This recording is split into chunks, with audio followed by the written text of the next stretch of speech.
Let's start with a basic introduction to chess to make it easier for you to understand the rest, or to simply refresh your memory. A chessboard consists of 64 square spaces. There are files, which are the columns going up and down, pointing at you and your opponent, and marked from A to H. And then there are ranks, the horizontal rows from 1 to 8. Each of the 64 spaces is identified by the combination of a letter of the file and a number of the rank. The player with the white pieces goes first. Each chess piece has a name and specific move capabilities. Don't forget to position the board correctly before playing. Each player should have a dark square in their lower left corner. Now, the first piece we're going to discuss is the rook. It's placed at the corners of the board, which are A1 and H1 for one player, and A8 and H8 for the other. The best thing about rooks is that they can move any number of vacant squares both vertically and horizontally. If your opponent's piece blocks either of your paths, move the rook to the occupied square, and there you go. Another player's piece will be long gone. But remember one important thing. Rooks can't jump over pieces. That's checkers. If one of your pieces is between your rook and your opponent's piece, this move is not going to work. Next, we'll take a closer look at the horse or knight. Knights are placed on squares B1 and G1 for one player, and B8 and G8 for the other. Unlike rooks, knights can jump over other pieces, and they're actually the only piece that can do that.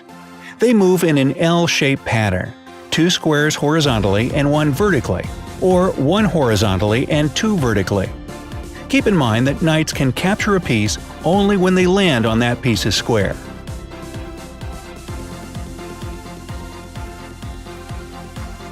Next up, we have the bishops in square C1 and F1, or C8 and F8. Bishops can move over any number of free squares in a diagonal direction. Just like rooks, they can capture an opponent's piece standing in their way by stopping on that piece's square. But step aside, everyone. It's time for the king and queen to enter the game. Welcome, your royal highnesses. You only get one queen, D1 for a white queen or D8 for a black queen, and she's the most important piece on the board, basically the rook and bishop combined. She can literally do whatever she wants, moving any number of vacant squares horizontally, vertically, or diagonally. She captures pieces on her way by moving to their squares. The king's place is one of the 2 last empty squares, E1 and E8. The king isn't as powerful as the queen, and can only move 1 square at a time horizontally, vertically, or diagonally. He can attack any piece except for the other king and queen, and that's because he can't move close enough to initiate a capture. But don't underestimate him. The king is unbelievably valuable. If you lose him, you lose the game. So try to protect him at all costs.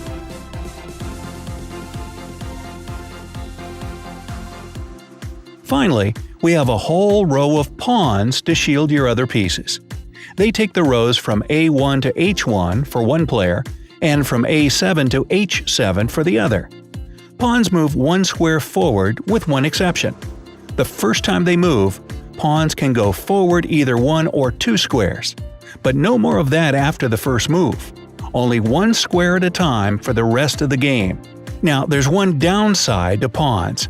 If your opponent's piece is directly in front of your pawn, you can't move it forward or capture the piece. Talk about inconvenience, right? The only way for the pawn to capture the piece is when that piece is placed 1 square forward and another one to the left or right of the pawn itself. And there we have all the chess pieces. Okay, so to win and become a true chess champion, your task is to checkmate your opponent's king. It may sound like a piece of cake, but it's way more complicated than you might think. Checkmate basically means putting the king in a position where he'll be captured because he can't move or be protected by any other piece. The more of your opponent's pieces you capture, the easier it'll be to checkmate. Just don't focus all your energy on this. Your own king should be properly protected at all times so that your opponent can't get to him. Before you checkmate your opponent, you can just check them. This means that you should have one of your pieces within capturing range of your rival's king. In this situation, you must say check out loud to let your opponent avoid checkmate by moving their king to any free square, blocking the check by placing one of their pieces in front of the king to protect him, or capturing your piece that has placed their king in check. The same applies to you as well. If you're in danger of a check, you have the same 3 options to escape it. To avoid a check yourself, think carefully before making any move that might expose your king to capture. Only one rule applies here. Do not move your king onto a square that your opponent's piece might move to on their next move. But enough with all the theory. Let's talk strategies. Even though the game ends with checkmate, each of the pieces has its own relative offensive strength value. For pawns, it's 1 point. A knight's value is 3 points, 3.5 points for a bishop, 5 points for a rook, and 9 points for a queen. This is really helpful when comparing the total points value of each player to see who has the current advantage. The most important thing to know is the strong points of any piece.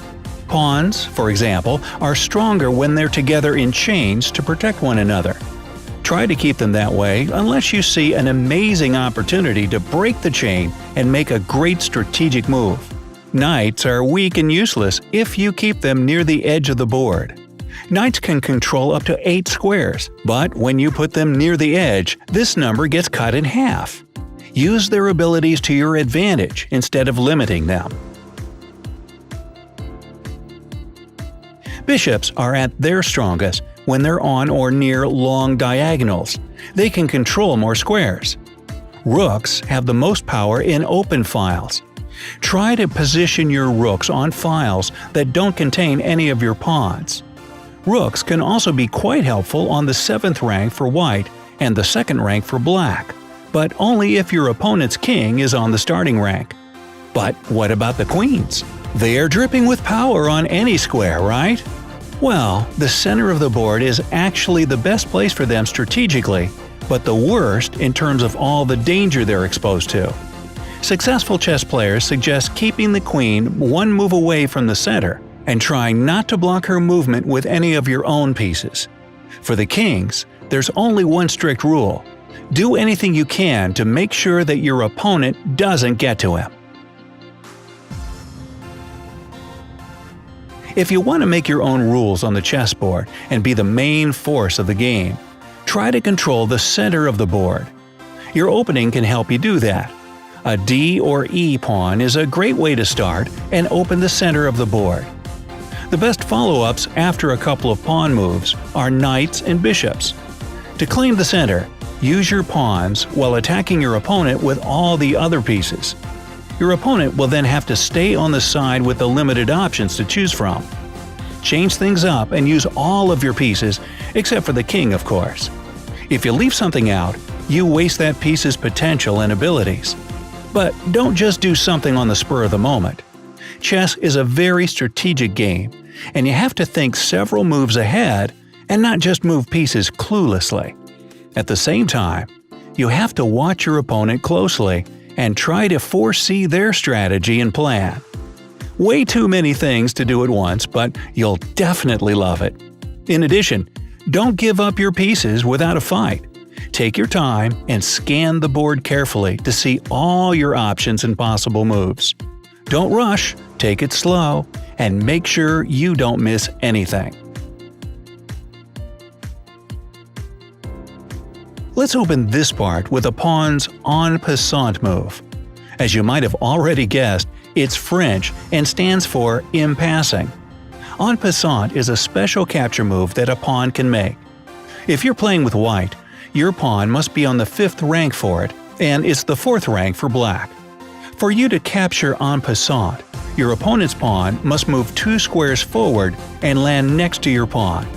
This is the beginning of the game move, as this has to be a pawn that hasn't moved before, as pawns can only move 2 squares on their first move. So if that happens, you can move your pawn forward diagonally to the side where your opponent's pawn is and make the capture as you pass. But it has to be done immediately, or you lose your chance. There's one more pawn move called pawn promotion. No, he doesn't get a raise. If a pawn reaches the far side of the board, which is the 8th rank for white and the 1st rank for black, it must immediately be promoted to any other piece, except for the king. The best way to go is to promote your pawn to the queen, but one more rook, bishop, or knight won't hurt either. Finally, there's a very useful castling move to protect the king. It's used to get the king out of the middle of its rank where he's exposed to the most danger. To make the castling move, move your king 2 squares toward any rook, and then hop that rook over the king so it lands on the square next to the king. Remember that there can't be any pieces between the rook and the king. Also, the king shouldn't be in check, and both the king and rook have to be pieces that haven't made a single move in the game yet. If all these rules apply, you can confidently go for the castling move.